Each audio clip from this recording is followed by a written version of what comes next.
Hey everybody, I'm Dr. K, and welcome to Maui, Hawaii. This place is absolutely beautiful. Today I want to talk to you about how to train your abs for the most effective training strategy out there. A lot of people think that what you really want to do is train your abs specifically, meaning your rectus abdominis or your six-pack muscle. This involves doing endless crunches, backward hip extensions. This involves training from like oblique crunches and trying to use ab rollers and ab devices, and it's really not the way to go. The truth of the matter is you can train your abs much more effectively without ever doing a sit-up, and you can do so in a very short amount of time. And that's going to be the topic of this week's blog series. You see, what it comes down to is functional ab exercises or whole body exercises that target systemic fat loss. The best way to do this is to get multiple joints involved so that you can raise your local metabolisms in your wrist, your elbow, your shoulder, your spine, your knees, your hips, your ankles. You get the idea, thereby creating an overall or global metabolic effect.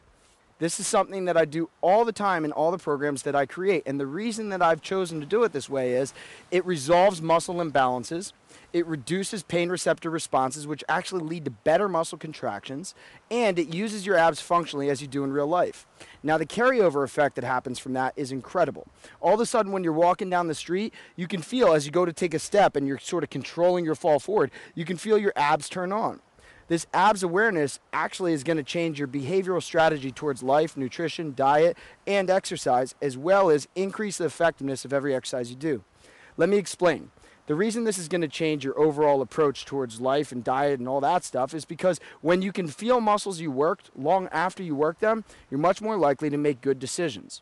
So I recommend when you're doing ab-specific training that you do it early in the morning so that you can carry on your entire day having that extra awareness and standing up straight, feeling the muscles as they work, and knowing that you're making good decisions along the way in order to not ruin what you already put your effort into.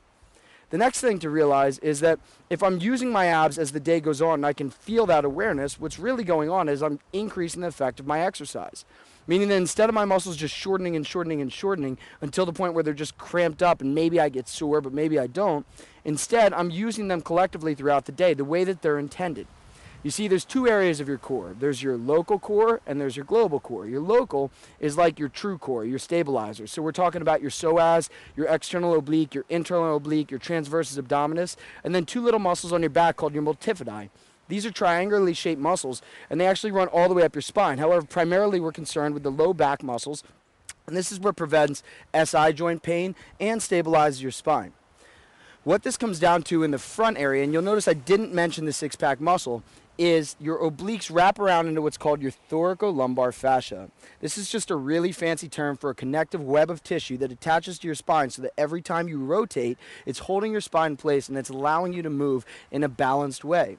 When you treat your body this way and you train your true core, its increased awareness and stability throughout the day increases just a gazillion fold. And what happens is your body sheds fat, and it knows to do it centrally, or right here towards your abdomen, because your body's made to not carry extra abdominal weight. In fact, that suggests that you're at an increased rate of stress overall throughout your day, because that's what your body does when it has extra stress. It deposits increased cortisol, which deposits lower belly fat. So if you really want to get rid of the spare tire, you have to start teaching your body how it can see less stress and how it can feel more benefit from each and every abs exercise that you do.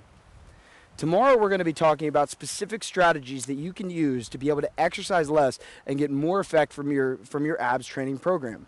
But before I get to that, I'd like you to take a moment to just comment below and talk about some of the different abs training styles and strategies that you've used in the past and whether or not they've been effective. Tomorrow I'll go ahead and I'll comment on those, and I'd be happy to answer your questions below as well.